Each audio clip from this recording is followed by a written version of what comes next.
Hello, hello. What's up, guys? Hey guys.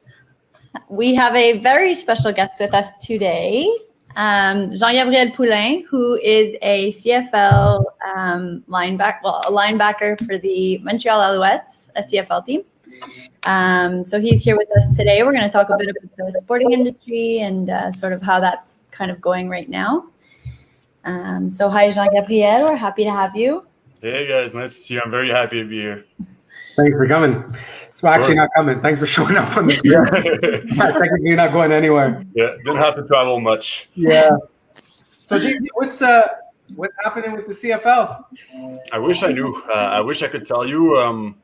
They're kind of keeping us in the dark. We learn everything that I know. I've learned through the media right now. There's not a lot of communication between the CFL and the CFLPA, and then between the CFLPA and the players. So it's kind of just a big hide and seek game where they're withholding information, and I don't know what's their master plan behind it, but they're not sharing anything with us. So I wish I could tell you there's a season, there's no season. Right now it's mostly just rumors. I know they pushed back the deadlines. It was supposed to be, I think at first it was July 23rd, then it went to July 24th, and now they said end of the month. So now it's not even a strict deadline. We just we don't even know where it's going. So it is what it is. And what's like generally, I'm not sure exactly kind of the revenue model of the CFL, but is the majority of the revenue, I'm assuming, is fans, right? Yeah. Most of the revenue comes from filling up the stadiums. I think some bigger teams, like if you look at the Rough Riders, Saskatchewan, or maybe Winnipeg, or teams that have bigger fan base, they probably do generate some money in merchandise and kind of the TV right. But I know that most of the income of the league comes through people in the stands and just the money generated on game day. Yeah, which is tough because it must be hard for you as a pro athlete. You see hockey going back. NFL season is getting ready to get started. UFC has been already running for a couple months. Basketball is starting up again. Baseball is starting up. And then you guys are just sitting here. Yeah, well, it's the reality of it. The CFL doesn't have the same kind of money that those big leagues do. So we learned fairly quick that we're not it's not the same reality for us. Even just our day to day, we don't get the same kind of salary. We don't get the same kind of conditions. So we know that we're not the same kind of league. But we were hoping to have some sort of professionalism behind it, and the way they handled the pandemic, the situation, it just wasn't handled very well. Still isn't. They're still not handling it very well. So although we know there's not as much money, we were hoping that since it is a professional league, they would treat it with the same level of kind of respect that the other leagues are treating it. When it happened, the NBA had a plan within a week of what they were hoping to do. We still don't know what they're hoping to do. Like they talked about a Winnipeg kind of hub city, but even then, nothing's set in stone. So, but like I have a question on that. Then, so here you bring up a good point. So, in Canada, obviously, we're not as big as into sports as in the US. But that being said, we have professional sport. Like the Toronto Raptors is one of the highest grossing sports teams in the NBA in North America. Toronto Maple Leafs is the highest grossing hockey team, and I don't want to compare hockey with football, but at the end of the day, there's big money in sports in Canada too. What is in your opinion, as being a player, what is the CFL doing wrong? Like, why are they suffering so much compared to? They're not associated with the big leagues, I think. You look at the Raptors and the Maple Leafs, they play in the NBA and the NHL. They're affiliated with all the US teams, where yes, I think the Canadian market can bring in a lot of money. But I feel like for some reason, the fact that we don't play against the Patriots, we don't play against those big teams that everybody talks about, it kind of takes away from the visibility that we could have. People want to watch the best league. It's a little bit like there's many fighting leagues. There's the UFC, but there's also Bellator and those guys, and you don't hear about them as much. I think it's a little bit the same thing that's going on with the CFL, where we've kind of taken a backup role into professional football in North America, which is kind of sad, I think. But it's strange because, or I don't know if you have any insight on it, but you have high school football teams in the U.S. that have 25,000 people that show up to games. You have college teams that have 85,000 people that show up to games that are worth, unbelievable amounts of money. So what are we doing wrong because I get your point where we're saying like, hey, we're not like the NFL. NFL is, let's say, like A plus, and then CFL is, let's say, B plus. But then you have NCAA football that's C or C minus, and there's so much more popular. What is it? I'm a true believer, and I said this a long time ago. I worked with a company that was promoting big boxing fights in Montreal, and I told them, I always said, it doesn't matter who's fighting. It's how people have an emotional attachment to the fighter that they care, right? So you can watch a great boxing match, and Chincy or Taylor, they'll watch it and they're like, oh, it's okay, it's a good fight. Let's say, hypothetically. If I was in the boxing match, even if the fight was shit, they'd be a lot more into it. For sure. Right? Because there's an attachment with me because they know me. And so my question is, what is, and it was the same conversation I had with this boxing organization, which was they were promoting the boxers as being really great fighters. And the way I was telling them to promote them is you need to put them on a platform where the individual can emotionally attach and associate with them, right? Georges St-Pierre was super popular because he was a French Quebecer that represented Canada. And that's why he wasn't the most exciting UFC fighter, but people had an emotional attachment to him. And so what is the CFL doing wrong that there doesn't seem to be like emotional attachment, except maybe for the Rough Riders, to like the teams?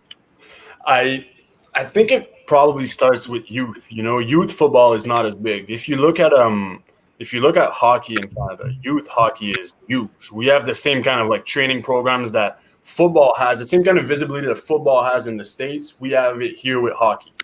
I think that having guys like Laurent Duvernay-Tardif, who to me is one of the biggest role models we can have here in Quebec. There's Anthony Auclair as well, who plays for the Tampa Bay Buccaneers. There's a few Canadians.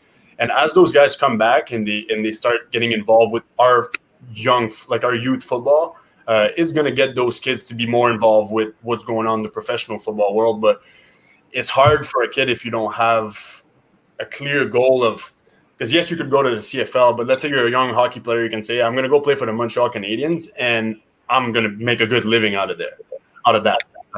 As a professional football player in Canada, you're likely not going to spend your whole life doing that or live off it your whole life. So I think kids don't shoot for the CFL as much, and I think that's where they shoot for the NFL instead. They shoot for the big league, they shoot for the money league, and it's not a bad thing. But I think it starts in our youth programs and our youth training programs and development programs from a young age. So if we start investing more money in that, eventually I think we'll have more sense of ownership from the population to represent their team, if that makes sense.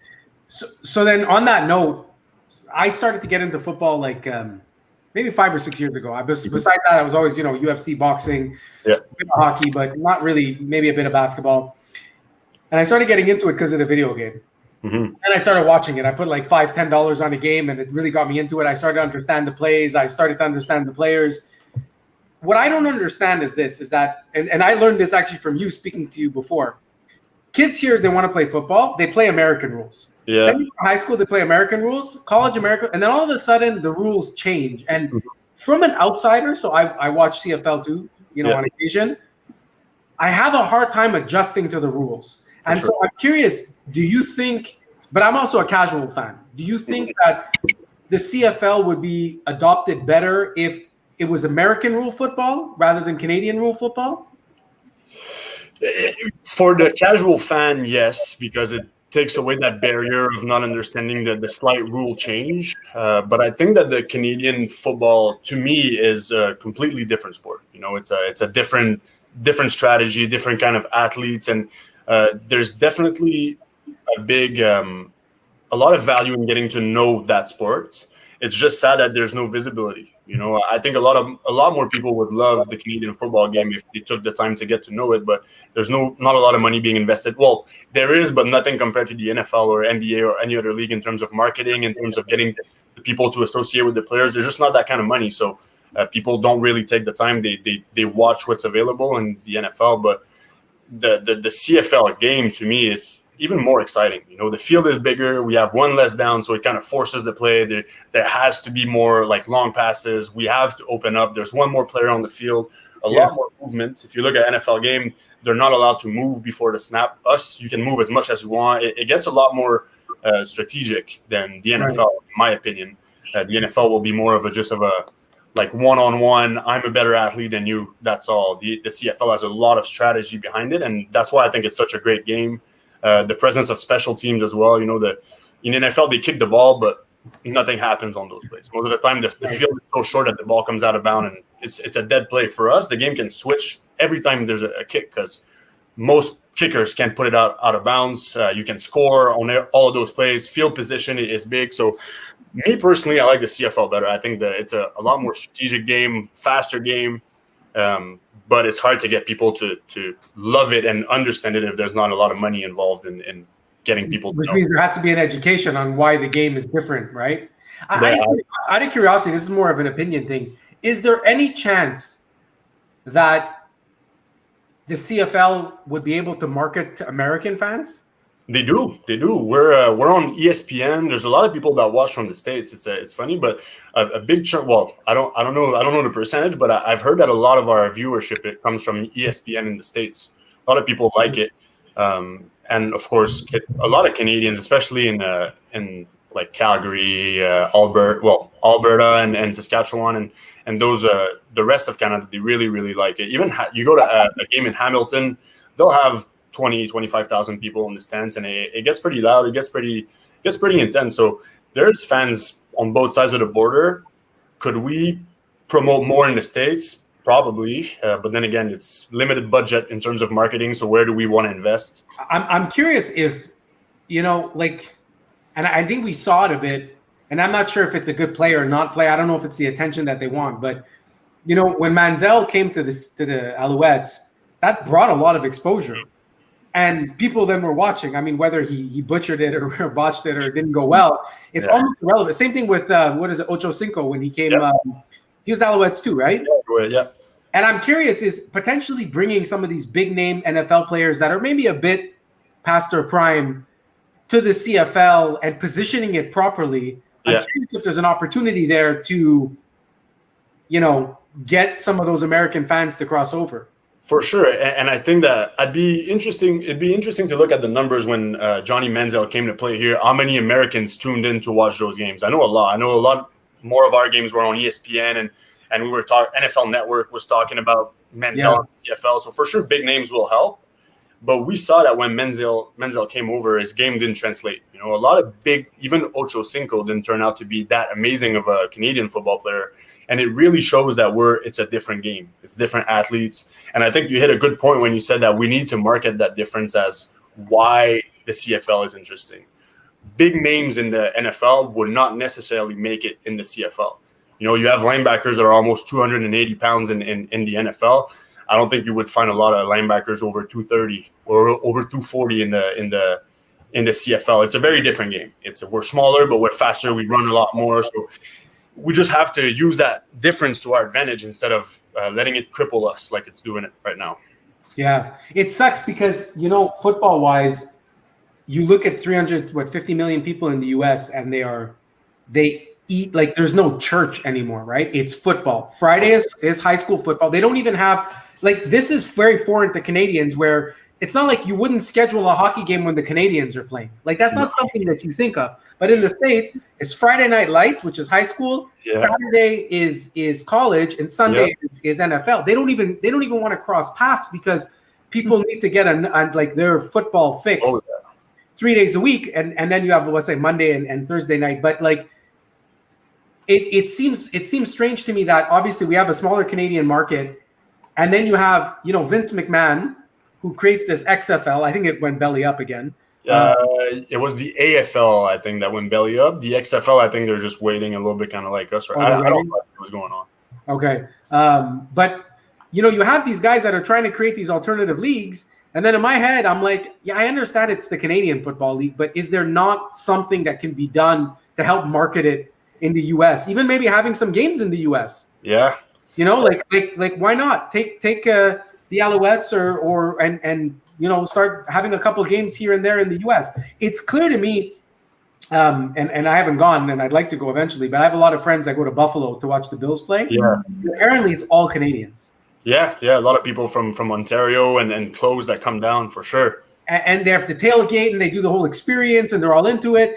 Sunday night football here, I have so many friends that love watching American football. Mm-hmm. And then Canadian football, they don't have, and I'm guilty too. We have no idea what the hell's going on. And we're like, bah, So, I mean, maybe even the solution, and this is maybe a stupidest idea ever. I don't know. But like, why can't the Canadian Football League have a couple expansion teams in the US?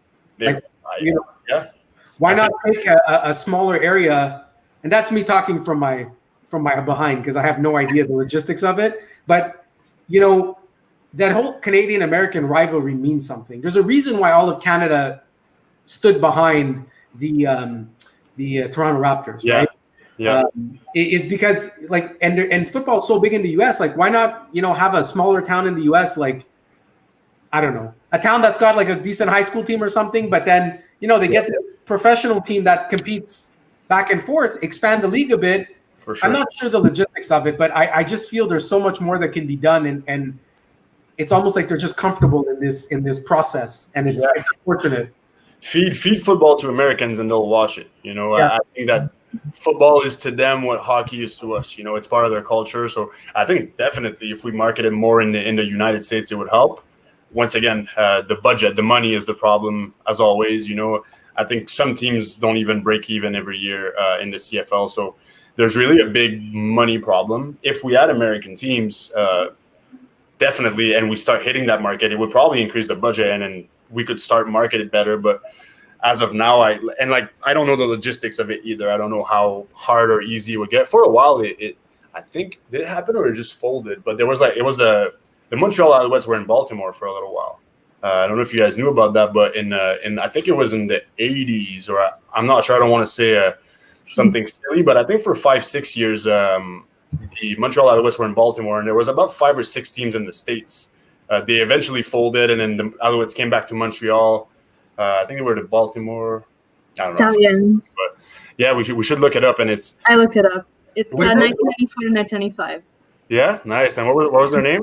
Stallions. The Stallions, Baltimore Stallions. And that was part of the CFL league? It was part of. I don't know if it was part of the CFL. It's under the Montreal Alouettes, though. It was I think it was like the CFL, but under a different name, and half the team were in the States, half in Canada. It's a separate franchise, apparently. That's all it says. Yeah, to be honest, I don't know about exactly what happened during that time, but I know that for a while we were in the States. Why it didn't work, I don't know. Like, there was no social media back then. That there's a lot of crazy plays happening in the CFL that if you market it properly on Instagram and YouTube and all that stuff, you can have a lot of like hype videos that people would love to watch and get a bigger viewership. There's ways to market it. Maybe they just move a little too early. They went to Baltimore in the 80s when. Yeah, but also though, like, sports teams in the 80s, sports was not what it is today, right? You have the Dallas Cowboys that's worth what, like close to $2 billion. Yeah.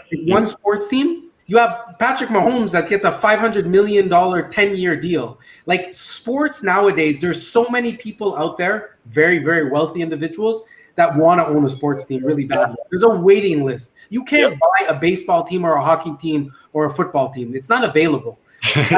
Giving someone an ad, like, I think that as a sports consumer, there's not enough rivalry with Saskatchewan. Mm-hmm. No offense to Saskatchewan, but like we don't care. Yeah, we don't beat Phil. We want to beat. We want to beat LA. Like, we don't want to like to beat like Saskatchewan or Alberta. Like, I feel like Canada's like, it's like we're playing. It's like you have. I feel almost in a way, it's like if you have a team and you have a scrimmage with each other, it's like it's not as super competitive, and maybe there's something there, but from an outside like business perspective, the way I look at it is that the CFL had a traditional way of doing things, and it seems that people were very rigid in what they did, right? They're behind in how they market themselves, they're behind in their procedures, they're behind on certain things, and then this pandemic hits. We see it across all the industries, and they're like, nobody knows what to do. There's nothing to leverage. They don't have enough ad revenue. It's really unfortunate. So, maybe what's going to happen is this is going to be the shakeup that it needs, and they're going to get somebody involved that like, out of curiosity, JG, tomorrow they tell you, they make you the commissioner of the CFL. Like, what would you do? Right now, I don't know. Like I'd have to look at the numbers. I'd have to look at everything, because that's the thing right now. We don't know anything. They're not sharing any information with us. So it's easy for me to sit here and be like, oh, if I was commissioner, everything would be perfect. But the reality is, I don't know. Like, you might have his hands tied somewhere that they don't want to talk about. We can't know what's going on. So I hope that if I was a commissioner right now, I could find a way to at least take care of my players. I think that there were the employees, and I think that this pandemic kind of exposed a lot of companies. Everybody loved their employees, and everybody's a good employer when the sky is blue and everything's going well. Yep. But then that pandemic came around, and then it really showed the true face of some employers that we don't really care about our employees. It's all about our shareholders and the people with the big bucks, and those are the people that we're going to take care of. And I think the CFL kind of showed his hand when they did that, by completely cutting the communication lines with the player. And it's not the first time that they treat us poorly, but this time it really kind of showed what they're all about. So the one thing, if I was commissioner, I would take care of my players. That would be the one thing. No, people would know what's going on. People would have some sort of, they would know if they need to look for another job, if they're going to have some sort of money compensation. Like they would just know what's going on, which is not the case right now, and it's unfortunate. They're scrambling. I think what it comes down to too is they don't have a clue what to do. Like, I heard they went for some federal government help. They're trying to, like, there's no contingency plan. And I understand how people don't have contingency plans for COVID-19, but there are, when you're stagnant in your growth and in your development, when you're stagnant in how you do things, when you're not thinking outside the box to grow the sport, then that's where things, fall apart. I mean, the best example is the UFC was bought in 1993 for $2 million, right? And they just sold for, what was it, $4 billion? Yeah, I believe it. And so, they're a hungry organization that pushed the boundaries of things. And I can understand how a bunch of, 95-year-old old rich Canadian men potentially want to keep the tradition of Canadian football, but it's not about what they want. It's about what the fans want. Yeah. What do the fans want to consume? I want to see the Montreal Alouettes play the Buffalo, whatever the hell they are. And I want to see more teams. And I don't want to see almost everybody make the playoffs. No, where like people are fighting for a playoff spot. And, when that starts to get more appealing, there's so many great players too in the US that end up maybe not making the NFL or past that. There's so much that can be done. And I just feel that it's not being leveraged properly. Like there's so much potential there. But again, now they're in a position where, and what's going to happen, right? Canadian CFL fans that maybe don't usually watch NFL, what's going to happen now? They're going to watch NFL. NFL. And then we're going to lose all of our viewership to other sports or the NFL, which is, once again, very unfortunate. But if, like you said, they're stuck in their ways and they don't want to move forward and innovate, then that's what's going to happen. And it's the same with any business. And that's the same with the CFL right now. Well, they did they had this whole thing which was called the CFL 2.0. And now we have those international players coming in. So they were, like this year, we had 3 players from Mexico come in. We needed to have one that is dressed. Every team needed one international player dressed in every game. And we were allowed, or I don't know if it was allowed or enforced, but at least 2 on your practice roster. So, and those guys could come from anywhere. So we had like scouting people go to Germany, go to Europe, go to Asia, go to Japan, go to South America to try to find talent. And some great players came over, and I think their plan was to become like a very worldwide football. Leave the United States alone, give them the NFL, but we'll scoop the rest of the world. We'll have players, we'll have people watching in Europe, and I don't know if it was working. We don't know the numbers because they're not sharing, but we were hoping that it would bring in a lot of people, a lot of money, a lot of big TV deals. Europe is a huge market. If we can get like a big TV deal with Europe, then boom, you get a lot more money coming in, more marketing money to eventually grow it. But was going international the right way? I don't know. So we have focused on North America. Hard to tell. I don't know, man. I'm going to be honest with you. I really, really feel that if it's good, if they have any intention of going international, like really international, they need to have teams there. Yeah. And here's the perfect example. George St. Pierre, okay, huge, obviously, probably the biggest arguably the biggest Canadian athlete of all time. Like maybe Wayne Gretzky, but nobody knows Wayne Gretzky. Like you go to Japan, everyone knows George St. Pierre. You go to the Philippines, no one knows Wayne Gretzky. Okay? Yeah. So let's just say he is. UFC when George St. Pierre exploded wasn't what it was today. Okay, George goes in the States, wins the UFC title. He's obviously very popular. Yeah. Dana White confirms today the day that the explosion in Canada happened for MMA was not when George St. Pierre won the title. It's when they came to the Bell Center.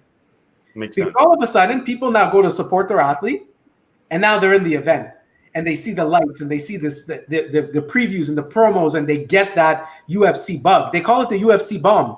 Then what happens? All the kids want to start training. So the kids start training. Now those athletes, those younger guys, start to come up. Yeah. I think it's very hard to be like, oh, there's a guy from Germany on the Montreal Alouettes. Let me tune in. I almost feel like it's I understand what they're trying to do, but I almost feel like it's a bit of an easy solution to a complicated problem. Oh, let's put some Germans on the team and see what happens. But it's not enough. Like there's a reason why when we watch the Olympics, we're super into it. It's because it's country versus country. That's our team. We have an emotional attachment to it, right? There's sports that we watch on the Olympics, like, I don't know, pistol shooting and archery. Curling. What? Curling. Curling. Who the hell ever watches these sports that's not in the Olympics? My grandparents. Nobody's like, oh my God, hey, G, come to my house. We're going to grab a beer, get some wings, We're gonna do some curling and some archery. But here I am. It's the Olympics. I'm like, oh, we're about to win we're going to get it. We're going to win a gold medal. I'm cheering. I don't know what's going on. You swipe that floor. You Curling, sweep it. overweight. You're like, how are these guys even athletes? But you don't even care. You're just like, they're going to win a gold medal. There's an emotional attachment. Same thing. We're talking about sports teams within an organization, within a city. The city gets behind it, right? Yeah. The Canadians, the this, the that. But it only gets behind it if there's a rivalry, right? True. Mike Tyson needed Evander Holyfield. Okay, Muhammad Ali needed Joe Frazier and George Foreman. Yeah, you know, Conor McGregor needed Khabib. Yeah, like, you need that.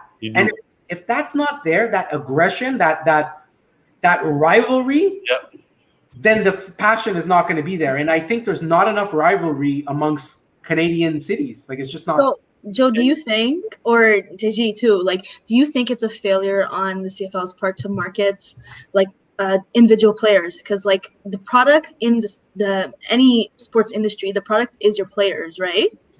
So do you feel as if, like, the CFL doesn't do a good enough job with that specifically?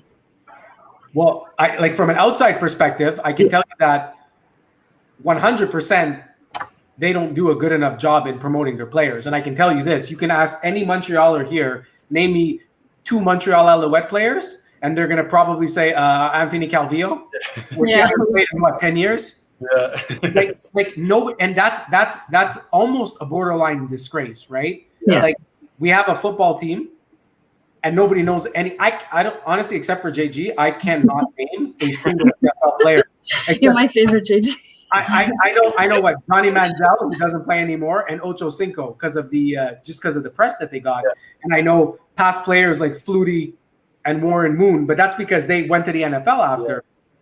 But it's a disgrace because they don't know how to promote the players properly.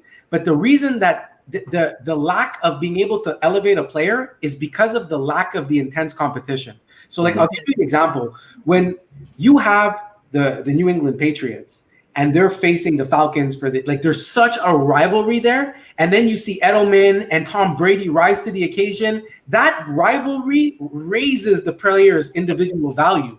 And so you need almost both. You can't have one without the other. So I don't know. That's just my opinion from the outside. You would be surprised, though, out west, it's Calgary versus Edmonton, because they're the two teams in Alberta. Those games get wild. They have a lot of people. It gets intense, very intense. And then you also have Winnipeg and Saskatchewan. That's another very, very big rivalry. Like, we don't really see it here because for some reason, Quebec and even Ontario is not that involved with football. But when you go out west, those rivalries are pretty big. I have friends that play for those teams, and they say that they're the craziest game they've ever played in their lives. And over there, those people get, like, the visibility that we want. It's just that here, Montreal doesn't really. I guess we have Ottawa, but Hamilton, when they come down, it gets usually pretty, like, any Eastern team, like, we'll have a decent rivalry with, but it's nothing like out west, and it's nothing like what's going on in the States. What do you think on, just out of curiosity, I know it's been talked about in the past, and I heard it's been actually blocked by the CFL. I don't know how they're able to block it or not, but the talk of getting an NFL team in Toronto. I don't know. Like I didn't even hear about that, but it would definitely hurt the Argos. They would struggle with that, but the reality is they're already kind of struggling. You know, there's the Maple Leafs, the Raptors, the Blue Jays, Toronto FC, and then the Argos. And Toronto FC and the Argos share the same facilities. They share the same field. You can see that they've taken like the bottom of the pyramid. So if you had an NFL team to the Blue Jays, the Raptors, and the Maple Leafs, then you're definitely going to kill, for sure, the Argos, maybe Toronto FC as well, because people are not going to go see 6 games of different sports during the year, you know. So you have to be strategic with it. An NFL team in Toronto would definitely kill the Argos, I think. Could we move the Argos somewhere else and have an NFL team there and have the Kingston Argonauts? Yeah. You know, I don't know what it would be, but could we move them and have an NFL team there? Maybe it would bring more awareness to football, but then again, it's American football, so it could also be the death of the CFL, right? Exactly. It could also absolutely kill the CFL. It's unfortunate because there's such a great product that's there. Yeah, great athletes and great talent and an infrastructure, but there's something, it's stuck in molasses. Yeah, you know, there's something there that's just not triggering, and you know, I'm not even crazy about the concept personally of like the CFL. Like I love that there has to be a certain amount of Canadian players. I think it's important. I think we need that. But like I would open it up. If you think there's a market in Mexico, then we should put a team in Mexico. Yeah. Put a team in Mexico, put 5 teams in the US. Watch what, but you know what? That's the problem, right? You don't want to put teams there because of the cost of maybe travel. But at the end of the day, do you want to build the league or do you not want to build the league, right? Yeah. I think one thing that could make it fun, and I know it used to be like that with hockey, is that teams have like first dibs on local product. So all the Canadians for the Montreal Alouettes, if the Alouettes want, would be Quebec players. All the Canadian players for the Ottawa Redblacks would be Ottawa region native Canadians, and we could do the same thing for each league, and I think that would help for each team, and I think that would help a little bit what you're talking about, that sense of, you know, if you go watch the Alouettes and you're like, hey, there's 30 Quebecers on the field right there, they're representing the province, they're representing the team, that could be great.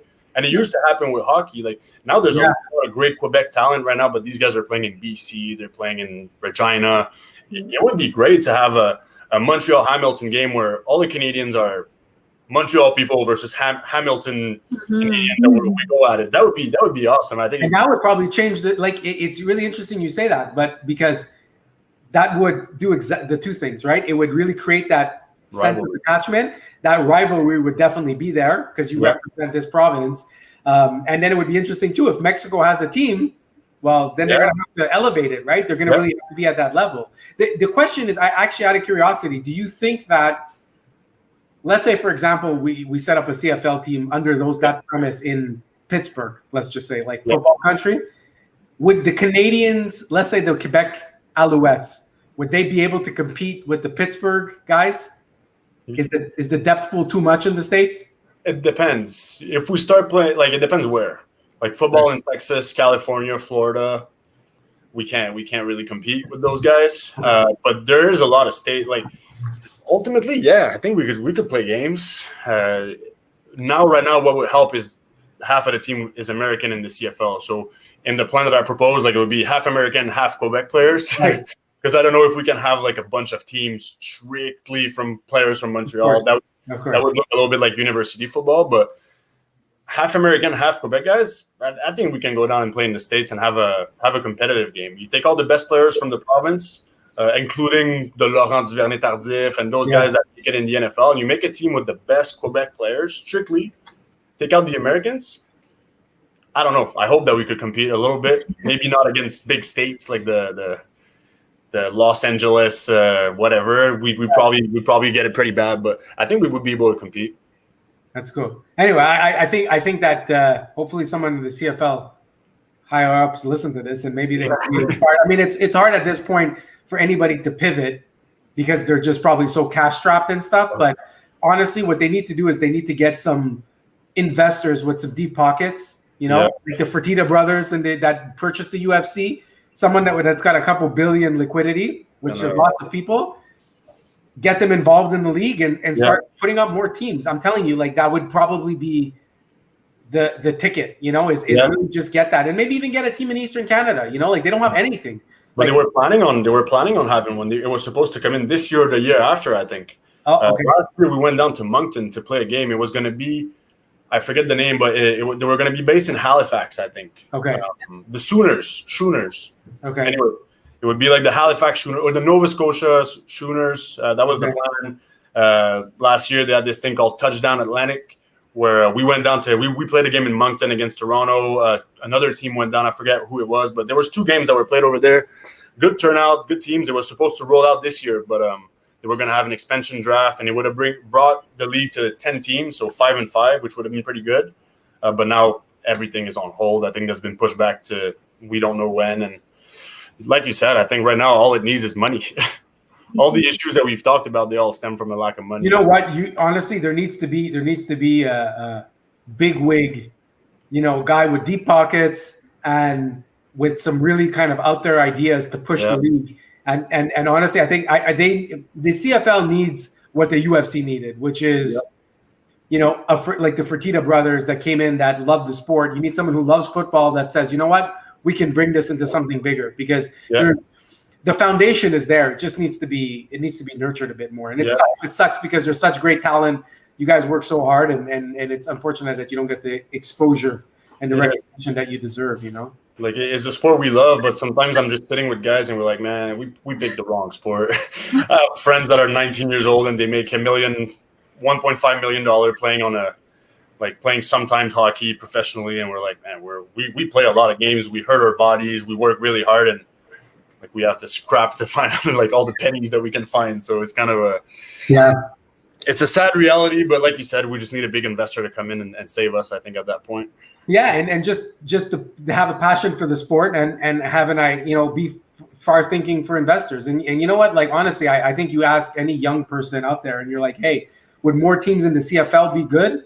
Some teams in the US, a team in Mexico, team wherever, like would that help the league? Every young person be like, yeah, that'd be freaking awesome. Get some American teams in there, get some, and then who knows, then maybe there'll be something. Anyway, fingers crossed there. Fingers crossed. Yeah, we'll see where they go from this. I guess they have a few more days to make a move. They said before the end of the month. So hopefully you don't push the deadline again. Yeah, hopefully they at least do a playoff or something, or even if you don't have a plan, just tell us you don't have a plan instead of just not talking to us, because then it really puts a bad image on what you're trying to do. Right now it's kind of anyway, you also don't know what to do yourself, right? You have all these players that are like, do I go get a job, or do I still train? Do I hit the squat rack, or do I go right? Like, if we do have like a playoff season, a lot of guys have full-time jobs right now. They had to, and then do I tell my employer that I'm going for a few months to 14 weeks to a hub city, put my job on hold for, we don't even know, like they were trying to give us like no money almost to go there, no benefits, no bonuses, no nothing. So I think a lot of guys are considering, like, is it even worth it? Even in the NFL, I think I think that Pat's 6 or 7 players announced that they're not playing in 2020. Like big names just said, no, sorry, we're opting out. Laurent Duvernay-Tardif did it. Like a lot of guys did it, but the reality is that in the NFL, if they do it, they get $150,000 as an opt-out option. Our opt-out option is you get $0, you lose a year of your contract. You're allowed to not come, but Laurent Duvernay-Tardif, like that's a guy that makes every other guy look terrible. Yeah. Like Jesus, like this freaking guy, freaking NFL, probably one of the best football players ever to come out of Canada. Yep.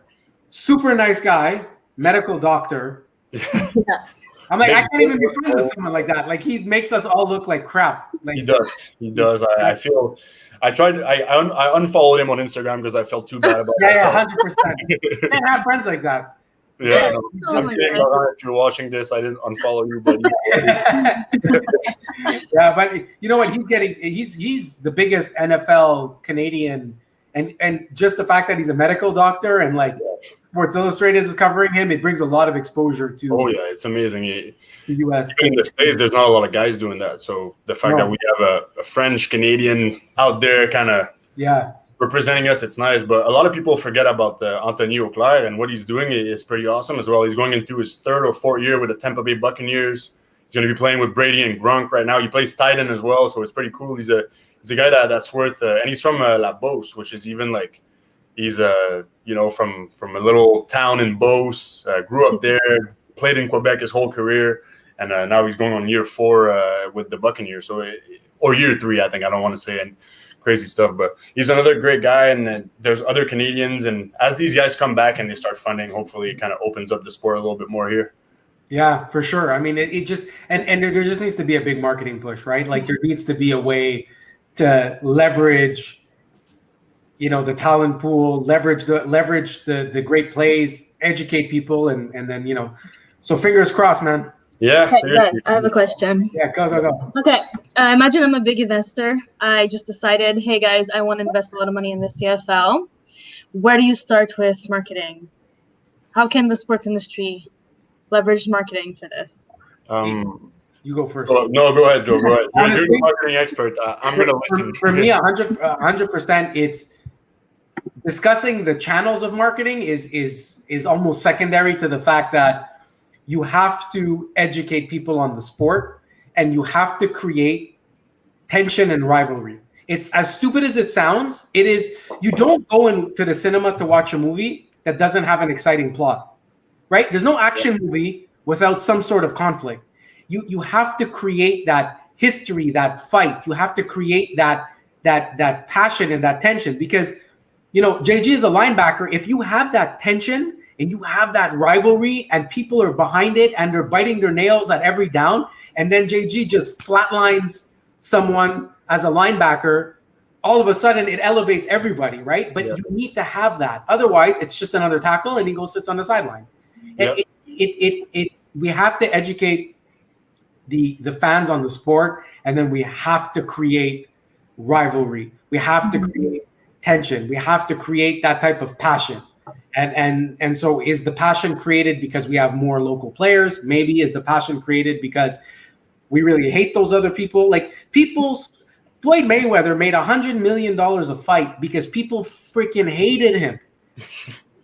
He's not even that exciting as a boxer. He's a very defensive type boxer. Terrible to watch. But people wanted to see him get knocked out. It's the perfect example of tension and conflict that was created. He's a genius for that. And the CFL has to take that, right? Like, same thing with Conor McGregor. It's tension and conflict and all that cooked together. That's what we need to happen. That's what needs to be there. And we need to create, you need to revive that passion. Yeah, you want to make people feel, not just watch. You want them to watch a game and feel something, have emotion. Yeah, I think that's where we need to go with marketing as well. They create a storyline. You look at McGregor versus Mayweather, they spent how long? Like, they went to 4 or 5 big cities, were in front of 100,000 people bashing each other. Like, they were just chirping each other just to raise the – we don't have that. Like, if we have a 15-second spot on ILDS to talk about, oh, by the way, the Alouettes are playing tonight, that's what we have right now pretty much. So, do you feel like you get, like, JG especially, like, as a player, like, do you feel like you have any coverage of yourself? Like, do you feel like anybody's paying attention, or they're giving you a platform for people to pay attention? I think that our marketing team is doing a great job with what they have. They're not given, and I was involved with a lot of the marketing push. And I think that a lot of those funds, and it's the sad part with football right now, is with the movie Concussion that came out, a lot of parents were scared to get their kids play football. We looked at kids enrolling at a young age in the sport, and it was in huge decline. So with the Alouettes, and I think that a lot of teams took that approach, was our marketing budget is going to go into keeping our sport healthy at a young age. So I know a big chunk of our budget was going, and I was part of that, going into schools, talking to kids. That was marketing money, holding family clinics to educate the parents on the safe procedures of tackling, and really try to reassure and give back. Football is good reputation, So yes, we had a good platform, but I feel like good good chunk of the money was trying to raise awareness that football is not a bad sport. It's a great sport. It teaches you a lot. Yes, some part of it were maybe a little bit more needed to be fixed, but they were fixed. And now I think the big chunk of the effort is going to giving it back its proper image at a young age. So yeah, I think we do have a platform, but towards young kids to try to get them more involved and play football. Okay, cool. Just out of curiosity, and I'm not sure how the lines work and stuff, but do people bet on the CFL? Yeah, I think we're on Migros Jeu and all that stuff. Because I know, like in the States, the betting lines and gambling is huge. Yeah, huge. So I don't have any theory for it, but I'm just saying, like you want to get like some people intense and passionate about Canadian football, really push it as a betting lines in Vegas States. All of a sudden, you're gonna have people, they might not know anything about Canadian football, but they don't give a shit because they're passionate about it, right? Yeah. Gambling on sports in the US is big money. Mm-hmm. And people do it as almost a kick. They don't even care. It's just like, I'll put $20 here, $20 here, $20 here. And it's like, it gives you someone to root for or cheer for. So I don't know if that's another way, but I think some guys, I think there is a possibility to bet on the CFL, and it could be a big kind of money-making machine if you're smart with it, because there's 9 teams. There's a big role between the players. Like, it's all the same players playing for the same teams, and so there's a lot of upset in the CFL. You look at Toronto won the Grey Cup, I think it was 3 years ago, and they had like a 9-9 record.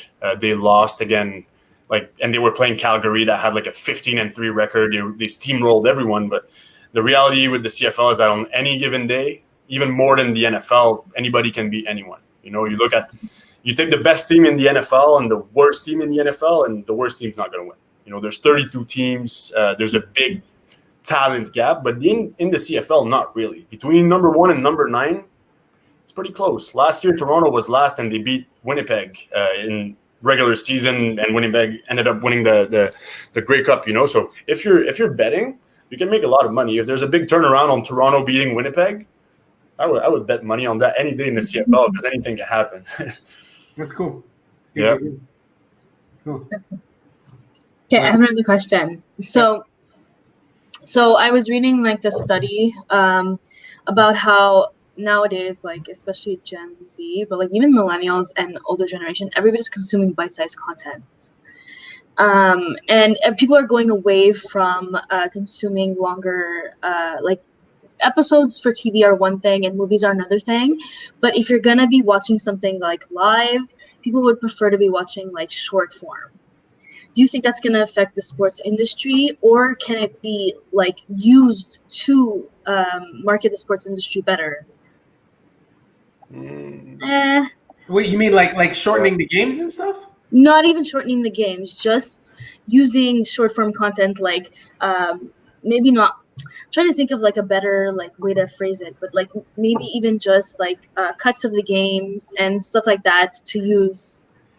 I mean, I think there's some things that shouldn't be touched. I mean, this is just a personal opinion, but at the end of the day, like, I believe if you have the passion for the sports team and you have a passion for the league, or you have a passion for the fighter, even if it's a bit boring or it's not, you're going to be into it, right? And I think catering to that by changing what the game is, it's the same thing. Like when the UFC first started, they were talking about having rules like, oh, you can only be on the ground for 20 seconds.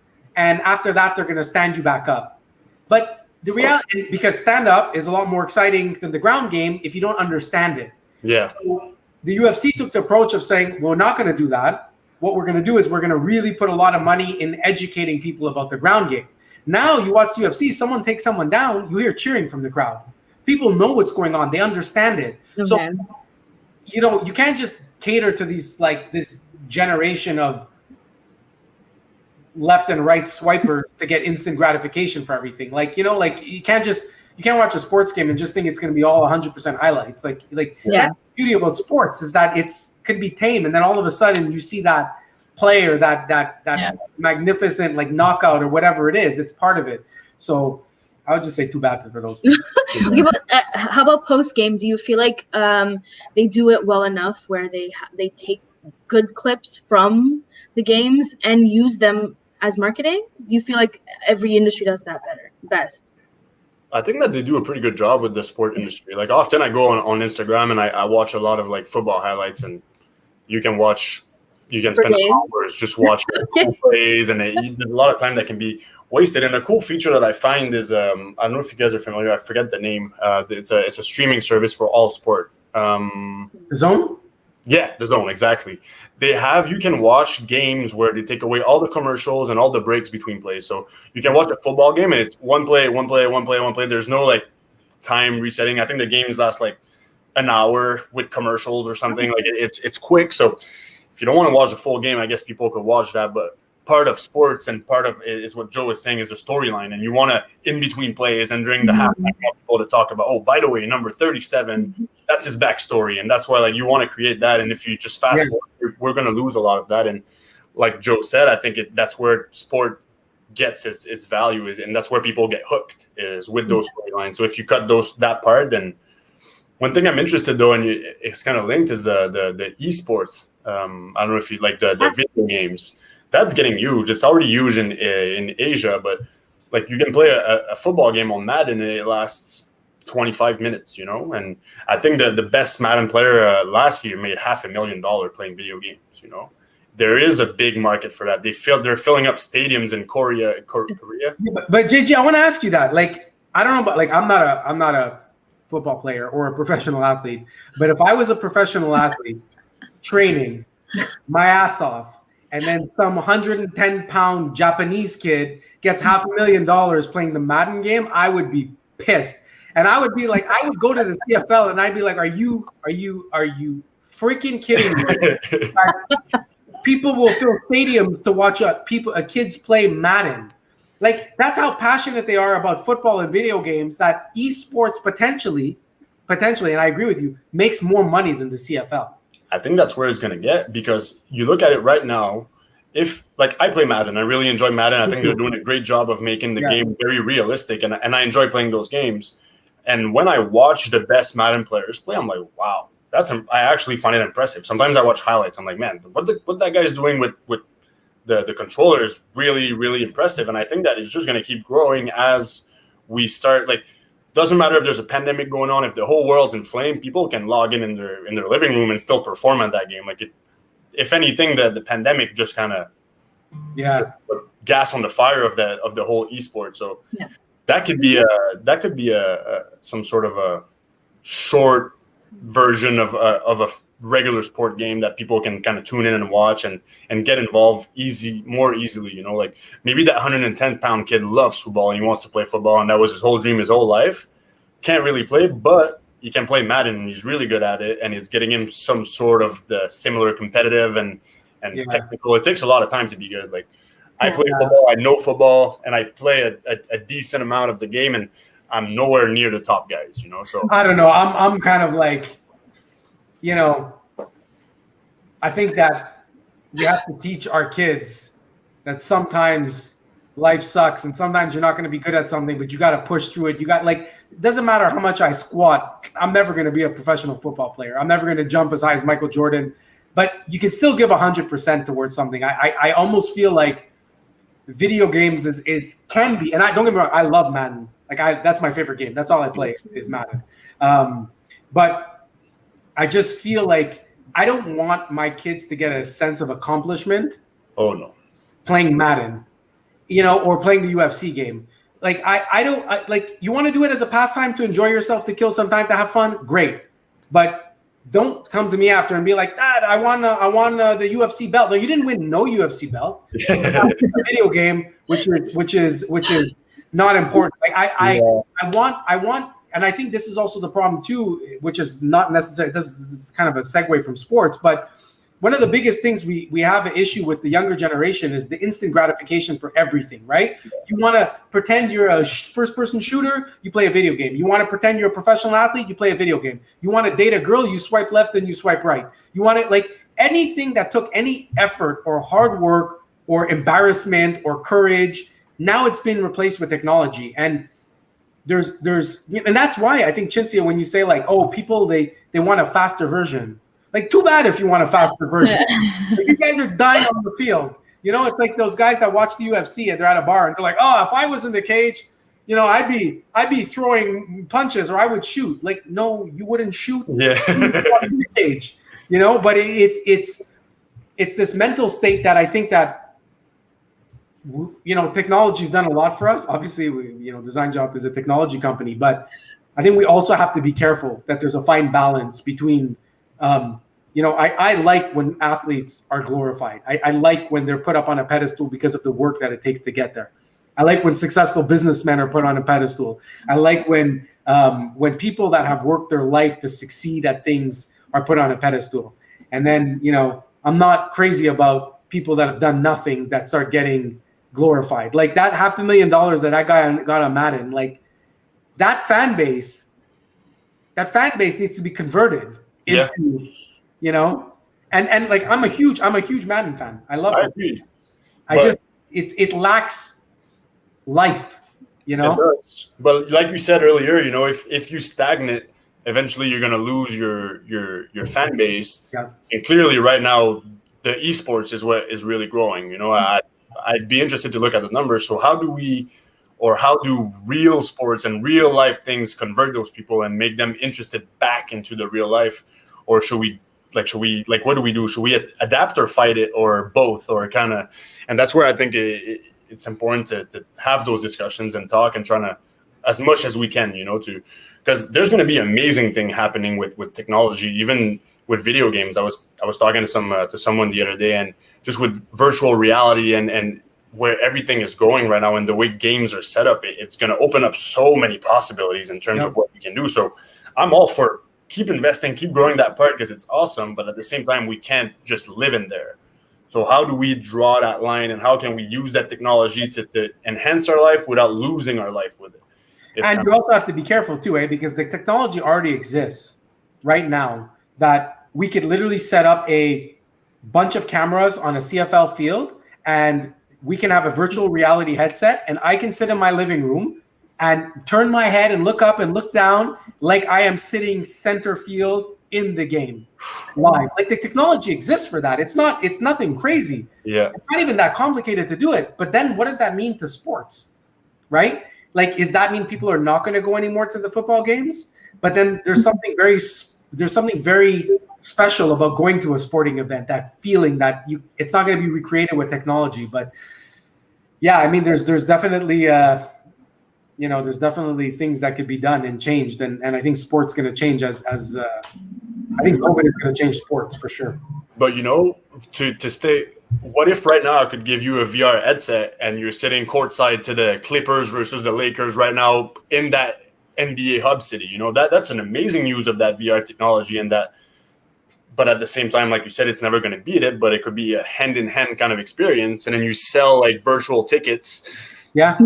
Cost, and you can double your attendance just by. The only thing with that though that I find is that the experience also has to do with the people that you go with.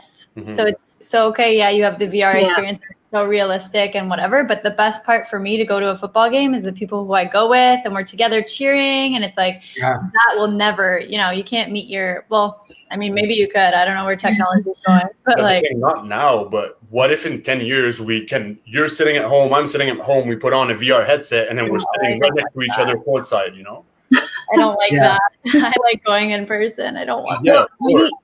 Maybe it can be an entry level sort of like, okay, now you do this, but it's going to make you want to go into the game and want to see. And I think all that is fine, but I think at the end of the day, people have to have passion again, you know, and we saw the passion that Canadians have for the Raptors. We saw the passion that they have for the Montreal Canadiens and Toronto Maple Leafs. We see the passion that Americans have for their teams, whether it's high school or whatever. Sports is a way. I think it was Nelson Mandela that said it. I think, but don't quote me on it. He made a comment when he brought the World Championship rugby to South Africa. That sports is what brings us together, you know. And you know, I think that there's a reason why the Olympics is what it is. There's a reason why big competition and fights is what it is, it's because there's passion there.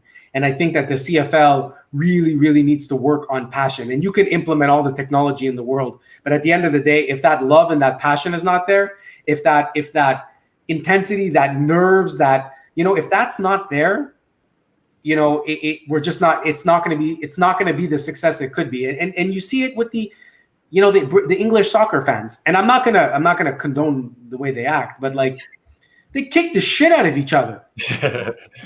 It's soccer. They jump each other and punch each other out. Like people were saying too, like you don't go to Philly in the Eagle Stadium with a Patriots jersey. Like they'll punch you in your face. Yeah. And I'm not condoning it. I'm not saying I'm not condoning violence, but that's passion.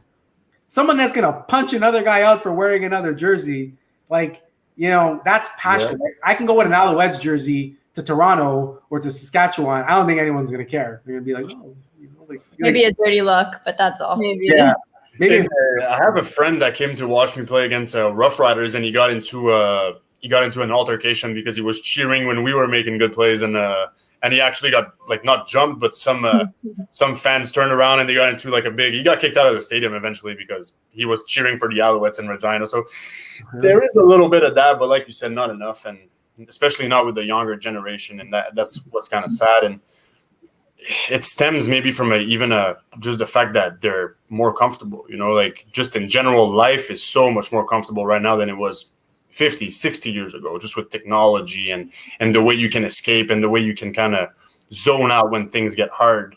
So when people watch a game and it gets tough and it gets intense, those younger kids don't really relate to that feeling of being desperate and hopeless and crawling and trying to find a way to get out because they never had to experience that. They're sitting at home eating frozen pizzas and playing video games. It's not the reality. That's like the best point you could make, because when I started, I those of you that watch this that know me, I coach my son's wrestling team, and I remember when my wife at the beginning was like, you're gonna put him in that, it's a really hard sport. It's one of the hardest sports in the world. Yeah, and if not, maybe the hardest. And I told my wife, I said, it's not about wrestling or boxing or kickboxing. It's about giving him struggle. He doesn't have the hard life that I had, and Daddy's always not going to be there to protect him. And when you get out on that mat with that singlet and that spandex, doesn't matter who I know, what car we drive, where we go on vacation. If you don't put the work in, you're getting your ass kicked. Yeah.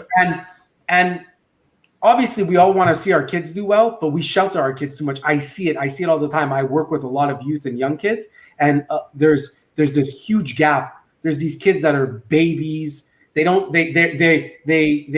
accomplished nothing. They think they're special because their parents love them.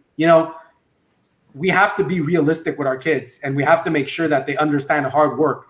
And, the first year of wrestling, my son was he's not like, you guys know him. He's not super aggressive. He's very passive, and he was not really crazy about wrestling. He's like, it was hard. It was hard. And I always put him with the hardest kids in the class. I made sure that he cried every single day. And then all of a sudden, a year later, he started to do well, and then he started to win, and then he started to get better, and then he won a gold medal, and you see the development as a human being in that. Oh yeah. And I could have said, okay, you don't like it? Well, we'll put you in ping pong. No, too bad. Go out there. Yeah. I told both my boys, I said, you don't have to wrestle all your life, but if you become a national champion, you can stop. Till then, you keep working at it. You gotta push through. You gotta teach them struggle. And you're 100% right. It's the same thing. I can relate to mixed martial arts where somebody gets punched in the face. Obviously, their nose is broken, and the person sitting on the other side of the TV is like, "Oh, come on, you should have done an uppercut." His nose is broken. Have you ever got punched in the face? Yeah, right on the nose, smashed to pieces. His orbital bone is shattered. And they're still fighting, and there's a lack of that. And I agree with you. I think that football, is sports that really take courage and power and passion is very important. And I've said it to you before, JG. I admire you and what you've accomplished. I understand from an outsider, what you have to do to get where you are. And I think it's unfortunate that you're not getting the recognition that you get, because you deserve to be on the pedestal, not not some of these Instagram influencers that do nothing except take pictures of their asses, and then they have all this amazing exposure, and you're here, breaking your bones for something that you believe in. I wish that was you, but who knows? Fingers crossed. I hope. Thanks, bro. I appreciate it. And I think you hit well on it. Sport is the greatest equalizer in the world. It doesn't matter what your background is. It doesn't matter if you live in a huge mansion or if you live in a card box outside. Once you step in that ring or you step on that football field, then there's a new set of rules. There's a new reality that you're dealing with, and everybody's dealing with the same reality. And when it starts hurting, it starts getting tough.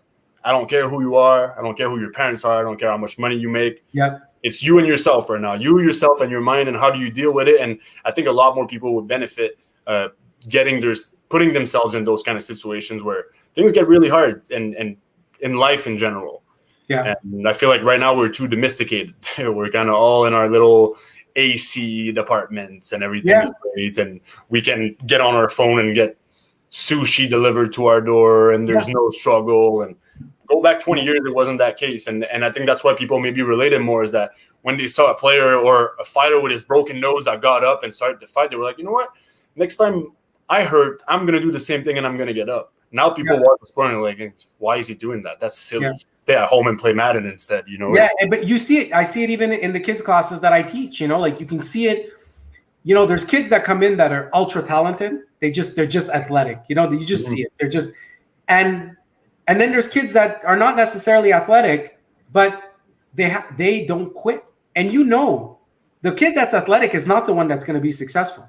It's going to be the one that puts the work in. Yeah. And not just, forget about it in sport, in life. You can see on the wrestling mat a picture of probably who's going to be successful and who's not, just by who gives up and who doesn't, who takes the loss well. Yeah. So, I think sport is very important. I think football is a great sport for kids. And if your kid gets hurt, so what? That's life. Yep. They're going to get back up. Discomfort, not just sport. Discomfort is everything. And the more you can put yourself in discomfort, the more you learn about yourself and the more you grow. And sports is a great way to do that. There's many other ways you can challenge yourself, but sport is one of them. And the more we disconnect ourselves and we refuse to put ourselves in those tough situations, then the more disconnected we become, and then it becomes ingrained, and it's kind of like just the pattern in our brain goes through. It gets hard, I'm shutting down. Yeah, I'm not doing it, and that's going to catch up to us at some point. So every time I get a chance, I try to encourage people to get uncomfortable, because the more you do it, the more familiar you become with it, and then you can be at peace with it. That's awesome. That's great. Well, I can't wait to see you back on the field, man. Me too. I'm hoping it's soon. I'm hoping it's soon enough. Yeah. Yeah, that'd be awesome. And it was really great talking to you guys. And then when it's done, I hope they give you an executive position there, because I think somebody that understands what it is to be a player, but also has that mindset of development and growth, I think you can be valuable to them. So that'd be awesome. We'll see. There's a lot of great guys involved, and that's what's and that's why I want to take my time before I criticize, because I know some of the guys that are involved in the process, because we have like players involved with the CFLPA, and they're great leaders, amazing men, and even them, they're not talking to us. They're not getting the information to them. So I wish if I was in that position, I could do better, but I know the guys in there, and I know they're doing their best, and they can't give us more than what they're doing. So it makes me believe that the problem is rooted deeper than just the people in place. And you know what? I don't even want to look at it as a like talking about it in terms of criticizing people. I think today was really about, look, we all agree on a couple things, that the CFL has great athletes. The CFL is a great product. The CFL has unbelievable potential. And maybe I'm completely out to lunch with all of my suggestions, but at the end of the day, I think that the players, the athletes, the owners, everybody could get more of a piece of a pie if it's done properly. So I agree, and I don't think you're off with any of your proposition. Really, they're all things that people need to take the time to look at and evaluate properly, and evaluate from a different perspective. I think right now the perspective was just, how can we put as much money as possible in the owner's pocket, which cannot be the way you look at a professional league. It needs to be, how can we involve as much people as possible, and how can we promote our athletes, because they're the role models that people are going to associate themselves with. Nobody knows the owner. Nobody's like, oh my God, I'm watching the Patriots tonight because I love their owner. He's so good. Nobody cares, And at the end of the day too, if the JG jerseys sell off the shelves, well, the owner's going to have more money in his pocket anyway. Exactly. Right? It So goes hand in hand. Yeah, it's a win-win. So yeah, we'll see. Like you said, fingers crossed. Hopefully they come to a solution soon enough. Awesome. There are a few more days, so we'll see. Yeah. Thanks for your time, JG. It was a pleasure speaking with Thanks, all man. of you. It was great talking with you guys, honestly. Thanks for giving me the chance to come out here and talk about a little bit about what I do and how it kind of relates to what you guys do. It's been really awesome. Hey, is there anywhere if Cinzia, JG, if anyone wants to follow you, where do they follow you? Do you have Instagram or Facebook? Where I'm not that active on social media, but where I'm most active is on Instagram. You guys can follow me, Jean-Gabriel Poulin, fairly straight up name. Okay. Perfect. Cool. Thanks, guys. I really appreciate it. Bye, guys. See you next time. Maybe we'll have you back. Hopefully. I'd love to. Bye, guys. All right. Bye.